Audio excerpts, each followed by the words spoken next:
السلام عليكم. الشمار كفوني داوتو تخيي جالتمو بغا نجان غر شانالتي يا دفتن كان سنين جو انو بلي سخيسا موتي ارموتي ويا رانتنا برنوتا بورا افتر افكتي كيسا اس درا خنتي واي انترفيسي تي في composition creationi تكاو فولي سوفتوير افتر افكتي مالا كفكاتو ولين كان الالوان تيف جيتشا قلبي تكان نور دفان سنين جاء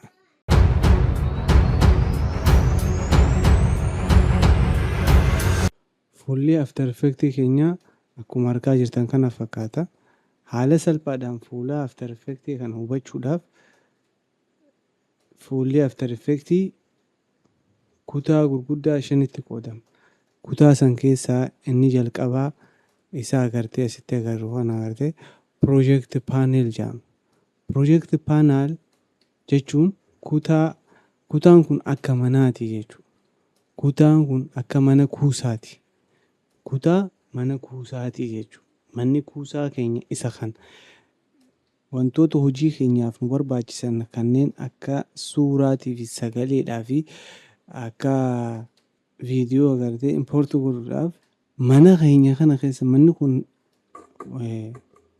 hubadhaa manni kun mana hedduu mana kuusaa agartee hedduu barbaachisaadha. Hojiin teenya hundinuu mana kana irratti hundaa'uuti. Mana kana keessatti wantoota itti hojjennu as keessa galfanna. As keessa galfachuudhaaf wantoota hojiidhaaf nu barbaachisan akka viidiyoo, akka suuraa, akka sagalee, akka muuziqaa kana fitachuu barbaanne agartee as keessa galfachuu barbaanne dura irratti yoo barbaadan as bika faayil jettu tan agartanii tuu bika tan agartee dhuftee as agartee bika import jettu tanaa jira import asirra dhuftee akkana goote iddoo irraa agartee import godhuu dandeessu si fidaa jechuudha. Yoo barbaadden deefnaasiin ammallee iddoo banaa tan agartee dhufteetu muggulama akkanatti cuqaaste muggulama hoggaa cuqaastee ammallee si fidaa jechuudha. Asiinis import godhuu dandeessa. Amma fakkeenyaaf import haa goonu control fakkeenyaaf akkatti import haa goonu sadeen kan import goonu nu dhufee moo dhufee jechuudha. Akkatti hojii teenya agartee mana kuusaa keenya keessa galfachuu dandeenya jechuudha. Yoo barbaan control z goonee duuba deebina haaree irraa agartee import godhuudhaaf manuma kana keessa dhaabbannee click goona. Yani manuma kana keessa dhaabbannee right click goona. Right click mouse keenya irra eega goone booda import jettu tana jira. Import tana keessa file irra tuqxee. File irra tuqxee as dhuftee select goota waan barbaaddu. Asboo select goota select asii agartee bika import jettu tana irra click hoggaa goote waan barbaaddu san sii fidee jechuudha. karaa sadiin import godhuu dandeenya. Kana malee ammallee agartee control z gootee duuba deebitee after effect keenya kana duuba haa deebisnu. Amma suuraan import godhuu barbaachisan tan select godheen drag and drop kan jettu san agartee fuudhee akkattiin deemutti hin jiran isinii galaa. Fuudhee after software after effect gubbaarra hoggaan geesse after effect keenyaaf bana. Ergasii immoo bikkaan barbaadu san fuudhee as keessa galcha. Afreenoo akkasitti import naa godhee jechuudha. Haala kanaan import goona. Garuu manni keenya kun agartee akka nu dura agartee tartiiba akka nu duraan dhabneef yoo fakkeenyaaf suuraa hedduu qabaate takka immoo viidiyoo hedduu qabaate si duraa guutama. Oggulama as tuquu hin dandeessu. Sii galaa oggulama as tuquu hin dandeessu. Kanaafuu manni keenya kun akka agartee nuuf qulqullaa'u akka agartee tartiiba nuuf qabatuuf sanduuqa itti bitan. Sanduuqa agartee sanduuqa itti ijaarran. Sanduuqa sana agartee ijaarrachuudhaaf as dhuftee sanduuqa naa ijaarri sanduuqa viidiyoo qofti keessatti guurradhu qofti sanduuqa viidiyoo qofti keessa guurradhu naaf ijaarri jettaan hin ijaarrata jechuudha. Okay, sanduuqa maalii barbaada? Ha viidiyootiin barbaada jettaan viidiyoo jettaan kilik goota. Waan viidiyooti ammaan viidiyoo takkaan qaba. Takkitti tan agartee diraa godheetiin fuudhee agartee harkiseetiin fuudhee mana viidiyoo san gubbaarra kaa'a fooldara keessan gubbaarra waggaa itti cufaa jechuudha. Cufamtee amma agartee suuraan naaf suuraalee tanas agartee sanduuqa itti ijaareetiin dachii tana ofirraa qulqulleessa. Akkamittiin ijaaramuu hin barbaade. New folder bika jettan agartee asirraan kilik godha. Kilik godhee suuraan jaan suuraa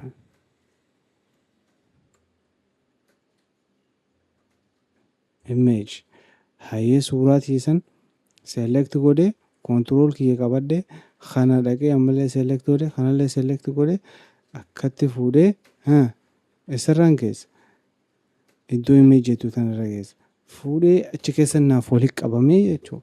Khalaas iddoon tiyyituun manni kiyya agartee mana urgaawaa mana qulqulluu naaftee jechuun wanni hin barbaadu hundinuu tartiiba waliin naa qabattee jechuudha. Manni kun hedduu barbaachisaa. Wantoonni ati agartee asitti viidiyoon ati edit gootuu fi wantoonni agartee after effect irratti hojjetu hundinuu mana kana keessatti walitti qabamu. Mana kana keessatti amma as keessa mana kana dhufnaa jechuudha. Manni lammaffaa keenya kuni timeline panel jedhama. Timeline paneliin kun after effect keessatti akka agartee heart of after effect jedhamee beekama. Heart of after effect. After effectiin keenya silaa wanni edit nu godhu viidiyoo edit nu godha.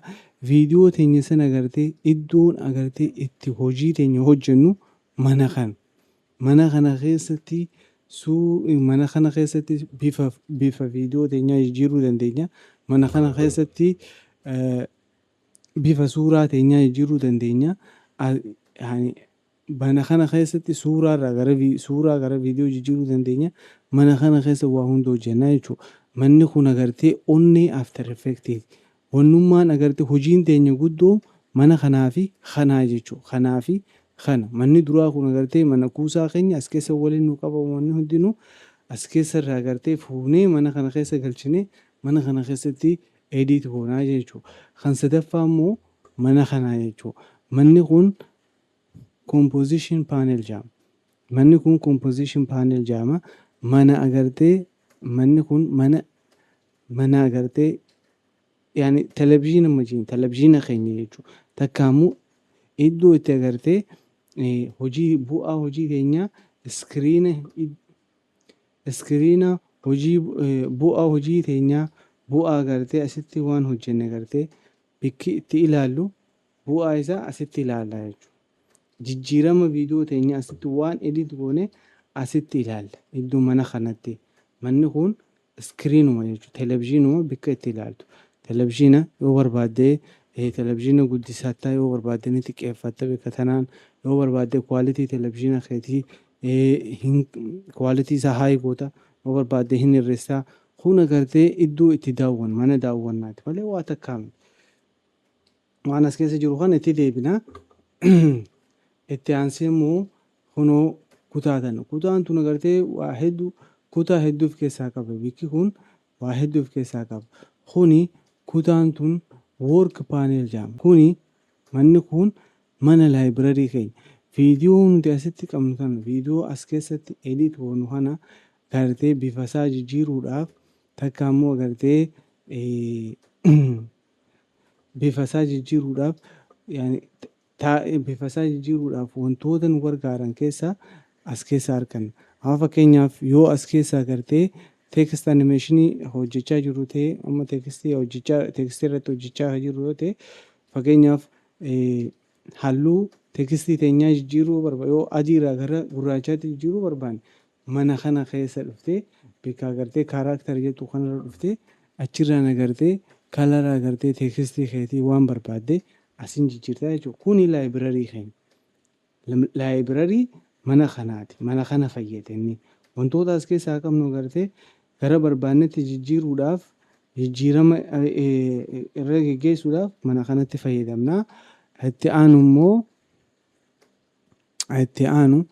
kunoo mana kana agartanii kun agartee tool panel jedhama. Tool panel kun immoo tool baariidha.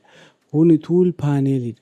Paanaal agartee kun agartee sheepii wantoota agartee sheepii adda addaa ijaaruudhaaf nu gargaarani as keessa arganna.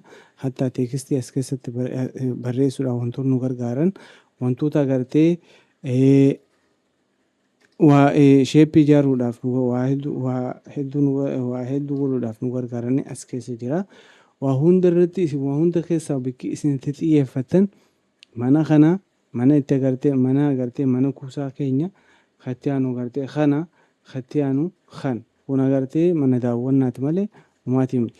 Kun agartee fuulli after effect kutaan fuula after effect sirriitti siif galee taanaan after effect khalaas yani salphaadha. After effect salphaadha. Mana kana bira kunnaan wanni hundinuu salphaadhatti beekuu qabdaan siinjaa itti aanee ammaan tana wanni nuti ilaallu composition creation. Composition jechuun maal jechuudha? Composition jechuun biiroodha. Biiroo beektanii mana keenya kana keessatti amma mana kanatti hojjechuudhaaf mana hojii biiroon iddoo hojiiti. As mana kana keessa galfachuudhaaf viidiyoo teenya taas keessaa qabnu tan agartee irratti hojjechuu barbaanne edit godhuu barbaanne akkamitti edit goona? Akkamitti edit goona viidiyoo teenya tan as keessatti edit godhuu hin dandeessu. Kanumatti edit godhuu hin dandeessu. Edit viidiyoo teenya agartee jijjiirama irra gaggeessuuf dirqama manuma kana keessa dhaabbattee biiroo ijaarratta jechuudha. Mana agartee mana siif kenname mana keenya project paanaalii kana keessa dhaabbannee agartee biiroo ijaarran. Akkamitti new composition jettaan. As jira agartee asis siif jira. Asitti yoo as kilik goote composition haaraa yaani agartee biiroo haaraa mana kee kana keessatti manuma kee kana keessatti biiroo siif ijaara. Kun agartee sanduuqa kun immoo agartee biiroo hojiiti jechuudha. Iddoo hojiiti. Wantoota agartee ati hojjechuu irratti mana wantoota irratti hojjechuu barbaaddu san agartee siif qopheessa. Iskiriina isaa siif qopheessaa jechuudha. Iskiriina hojii iddoo hojii siif qopheessa. Akkamitti amma fakkeenyaaf kilik asirraa goonu maal nuu fide? Akka agartan kana wanni nuu fide composition setting maqaa agartee iddoo hojii teeti. Wanta ati agartee hojjechuu deemtu san maqaa isaa himtaa. Amma fakkeenyaaf maqaa isaa text animation jennuun. Text animation hayee text waan jenna. Text waan haa jennu. Itti aanee kan agartan kuni presetidha. Presetidha. Manni hojii keetii akkam akka fakkaatu. Amma fakkeenyaaf viidiyoon ati agartee edit godhuu deemtu tun iskiriinni isaa bal'inni saayizii iskiriina keetii maal akka fakkaatu. Amma fakkeenyaaf sooshaal miidiyaa laandiskeeppii jira. Sooshaal miidiyaa laandiskeeppiidha. Presetii agartee jaayiza ta'e agartee 1920 baay'isuu 1080 frame rating keenya immoo 30 jechuudha sirriitti. Kan agartee select gooda asirra agartee yoo televezyiinii irratti hojjettu taate kun asirra agartee televezyiinaati. Asiis hin jira. Kunneen televezyiinaati. Sanarratti hojjechuudhaaf agartee presetii si gargaaran keessaa takka.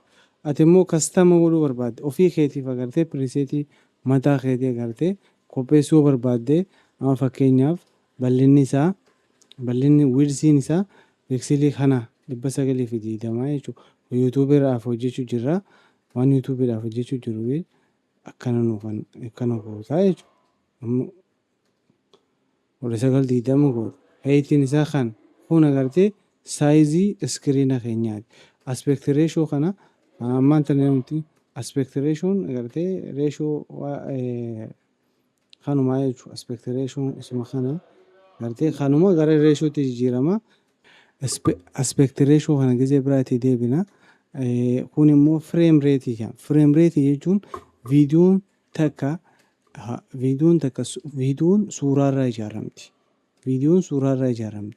Hoggaan siinjee sekondii takka keessatti viidiyoon ta'e amma suuraa 30 irraa ijaaramti jechuudha. Sekondii takka keessatti suuraa 30 irraa ijaaramti. Yoo barbaadde suuraa 25 irraa ijaaramtu yoo barbaadde immoo 24 yoo barbaadde 15 yoo barbaadde 19 akkasi. Garuu istaandaardiin ammaan tana 30 irra goota jechuudha. Resolution jechuun quality agartee viidiyoo keenyaati. Quality viidiyoo keenyaa ilaaluu dandeessa. Yoo barbaadde agartee hir'isuu dandeessa.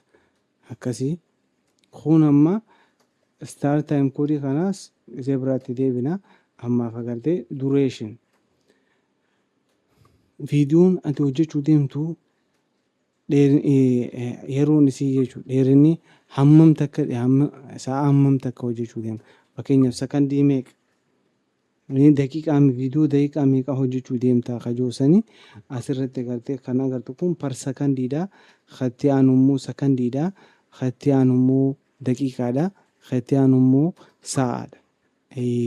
Sa'aan guddoon isaa sa'a 3 after effect irratti akkam guddate sa'a 3 qofti hojjechuu dandeessa.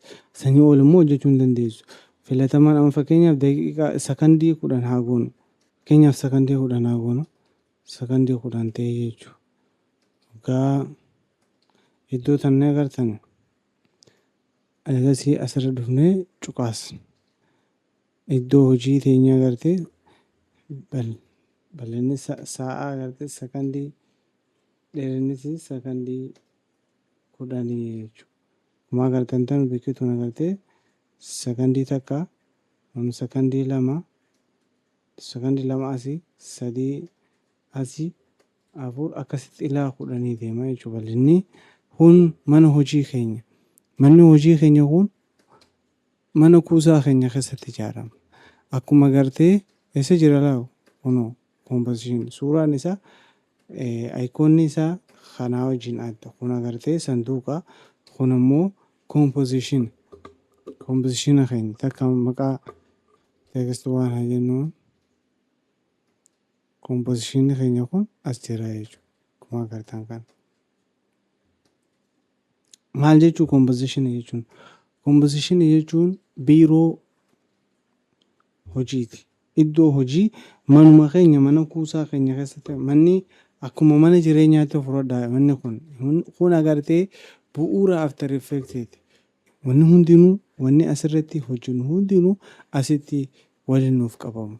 As keessa jechuudha. Manni keenya manni kuusaa keenya as keessatti immoo mana agartee iddoo hojii takka immoo biiroo jechuun bakka agartee namni keenya hojii itti hojjetu san biiroo jaaniini. Kun iddoo biiroo sana agartee kophatti ijaaranna manuma kana keessatti. Akkuma agartee meeshaa teenya agartee karaarraa waan agartee tartiibeessuudhaaf karaarraa guuruudhaaf agartee sanduuqa itti ijaarree sanduuqa keessa walitti qabnetti biiroo hojii bananna.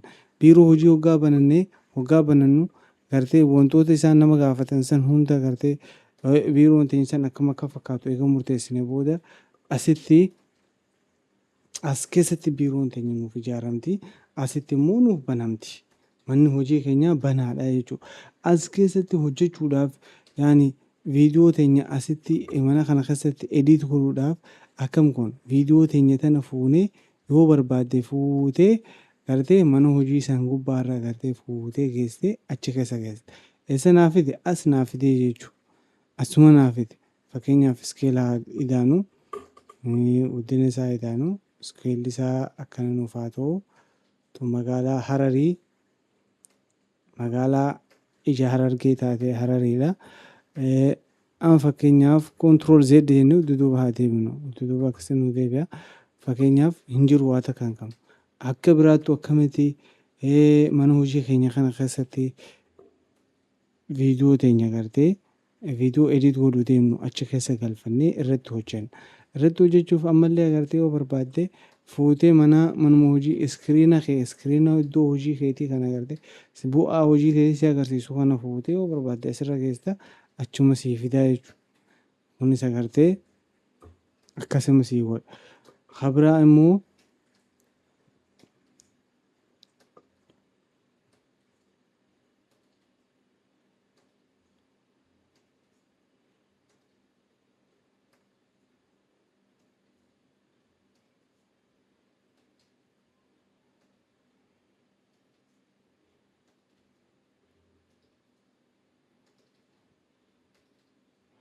Kabiraa immoo ammallee yoo barbaadde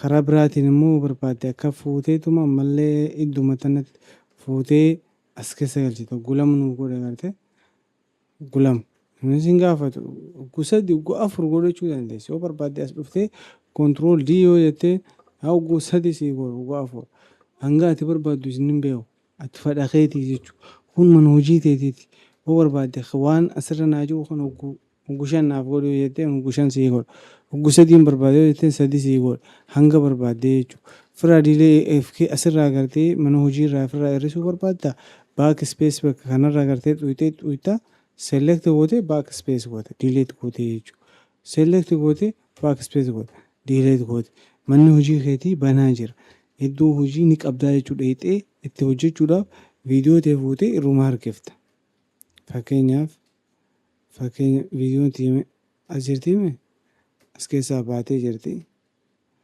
as seentee jechuudha doonkoraachii keessa fuudhee amma viidiyoo ta'e fuudheen asirra keessa akkana jirti jechuudha kuni haala kanaan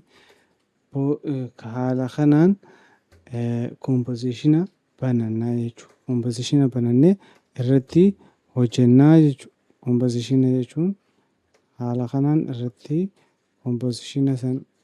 kompoziishina jechuun isa kan mana hojii banachuu jechuudha manni hojii keenya akka agartan kana fakkaata bu'aa hojii teenya bakka tanatti ilaalla mee sakandii 10 irratti maal fakkaata viidiyoon keenya akkana fakkaata sakandii 2 irratti akkana fakkaata anama sakandii 2 kanarratti wayin irratti yoo barbaade gartee sheepii takka irra godhuu barbaada yoo barbaade gartee warra kaa'uu barbaada asiin amma fakkeenyaaf edit teekstii itti ta'uu danda'a teekstii asirratti sakandii sanarratti katabuu danda'a akkuma agarraa jirtan kanatti ammallee irra deebinee iddoo hojii tan biraa mana kuusaa keenya kana keessatti kireet godhuu dandeenya kireet godhuudhaaf yoo barbaadde agartee left click right click tuuta new composition asiin agartee iddoo hojii haaree kireet godhuu dandeenya yoo barbaanne asirraan agartee new composition jechuun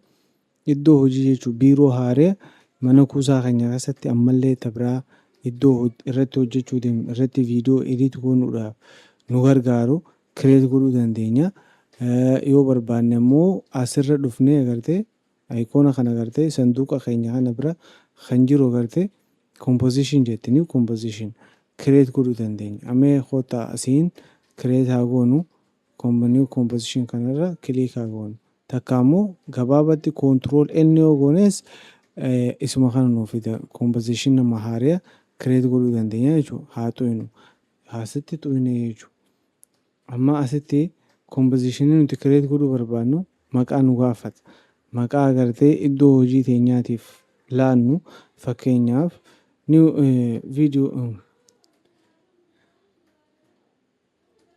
video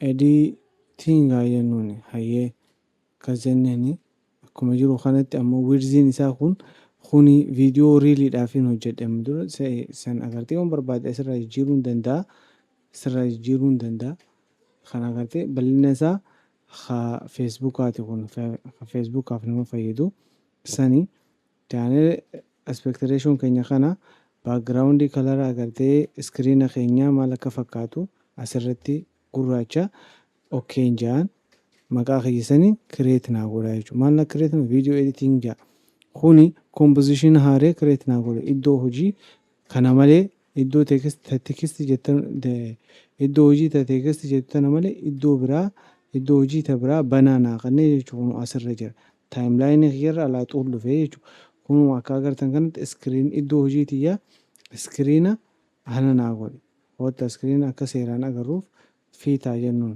akkatti guutuu isaa agarra iskiriinni keenya akkana fakkaata jechuudha yoo bal'iftellee inni bal'atu hanganuma garuu akka ati arguudhaaf si mijaa'utti si bal'ata malee humaata akkallee jijjiiramni hin jiru as keessa amma mee waan irratti hojjechuu barbaannu takka haa geessinu asirraa agartee suuraa haawwan keessa hayyuu haawwan oromoo keessaa takkaa fidannu as jirti kunuma aadde saamiyaa jaanii hayyuu oromooti gootota hawwan Oromoo keessaa fuulduree takkitti akka gootaa takkitti akka kumaa tajaajilnu san isiidha. Isii sana asirraa qabna. Haayee amma fakkeenyaaf akkuma agarraa jirtan kanatti kuni maal jaaniin kun kan agartan kun taayimlaayinii keenyarra kan jiru kun layara jedhama. Layarri kun agartee yeroo nu agarsiisa. Yeroon teenya agartee sakandii 10 viidiyoo sakandii 10 hojjechuudhaaf kan agartee iddoo hojii keenyatti iddoo hojii teenya sakandii 10 waan daangeessinee jiru jechuudha. Ilanga sakandii 10 asirra nu jira. 9 booda jirtu 10 jechuudha. Okay. Wanni isin ibsuu barbaade aspect frame rate keenya mee akkam goone? Frame rate keenya maal fakkaata? Kanaasii frame rate keenya haala halluu irra deebinee right click yookaan goone composition setting nu fida. Setting isaa haala halluu frame rate biraa deema. Frame rate keenya 30 akka agartan kan hayyee 30 jechuun maal jechuu? Asitti fakkeenyaaf akkuma agarraa jirtan kanatti iddoo tanatti sakandii takka ta'a jechuudha. Sakandii takka akka agartaniif karaan xiqqoo achisiisa. Mee haa bal'isnu kun agartee zoom nu godha. Sakandiin takka kun as jirti. Sakandii takka as jirti. Sakandii takkatti cinaata jirtu tun 29F jedhamti. 29 jechuun firee kuni agartee kuni fireemaa jechuudha. Fireemni keenya agartee nuti fireem reetii ta'in 30 irra gooneem 28 agartee eegas booda sakandii takka jaa jechuudha. Fireem reetii jechuun viidiyoon takka akkuma agartan kan fagoo jira laata. Fakkuun hundinuu fireem reetii. Viidiyoon takka viidiyummaan feeteewu suuraarraa hojjetamti. Sakandii takka keessatti suuraa 30 irraa hojjetamti jechuudha. Fireem reetiin keenya waggaa 30 ta'e suuraa 30 irraa hojjetamaa jechuudha.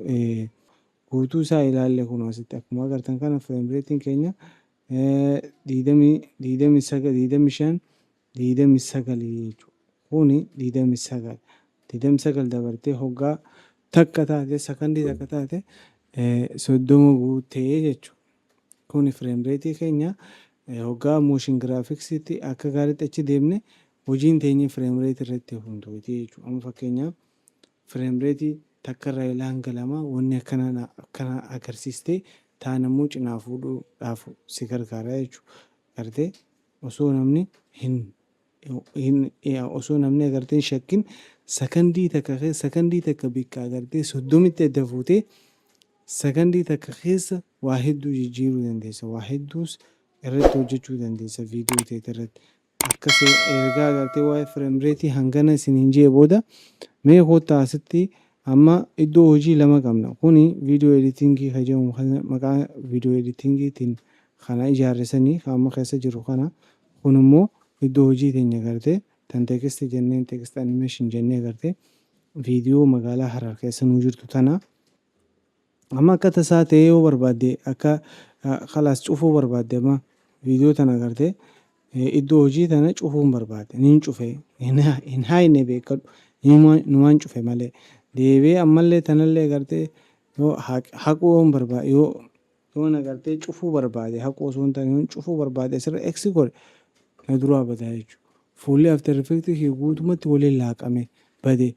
Katana hoggaa rakkoon akkanas mudate wanti akkallee yaadina waan nama rifachiisan jiru iddoo duraanitti deebisuudhaaf asirra agartee tuul paanaalee kanarra agartee bikka windoo jaamtan agartee dhuftanii asirra cuqaastan takka immoo kiliik gootan deemtee maawuzii kee irraa harkistee work space bikka jaamtan irra ammallee harkistaa jechuudha. Opshina sii kan opshina san keessa agartee gabbuutee reset all panel to save the layer bikka jaamtan irra agartee kiliik goota.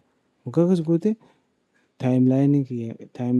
taayimlaayiniin keenya bikkatti nuuf deebi'ee khalaas agartee wanni hundinuu wal qixxaate waan feete kaas jiru agartee iddoo isaa agartee si duraa wal dhahee si duraa waliin laaqamee waan feete yoo balleessite alaatuul idduma san dheeyiteetuma bikka duraanii deeffachuu dandeessa.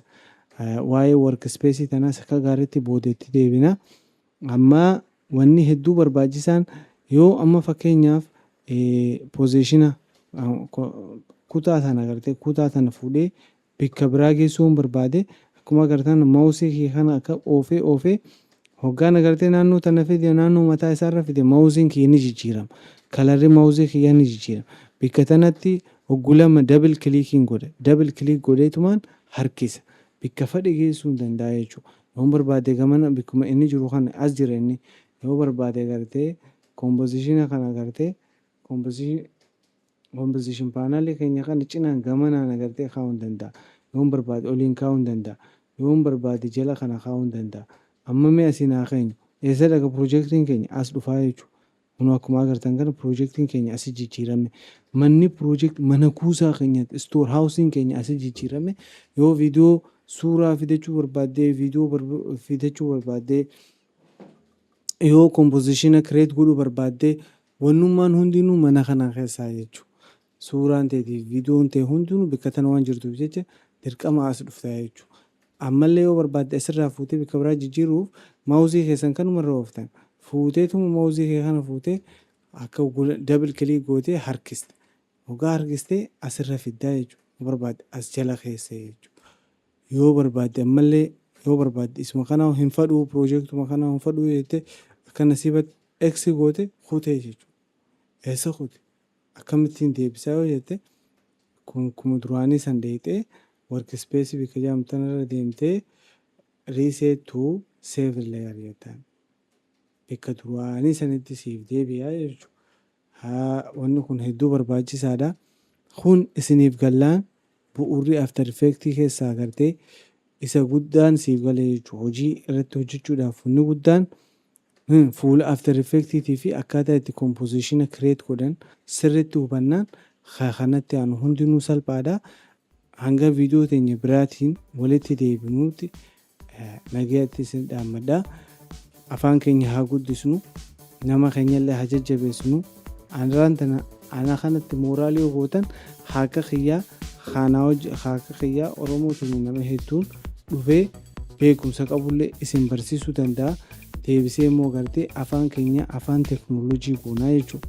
Afaan keenya afaan teknooloojii godhuudhaaf viidiyoo akkana hojjettee miidiyaa adda addaa irratti galaqqisuun hedduu barbaachisaadha. Kun immoo dirqama sabummaati. Kanaafuu viidiyoo ta'e laayik godhaa, sheer godhaa, ammallee sabskiraayib godhuudhaan na bira dhaabbadhaan siin jaa. Yoo gaafii qabaattan immoo koomentii naaf qabdan iddoo koomentii irratti naaf barreessaa siin jaa. Galatoomaa. Salaamu alaikum.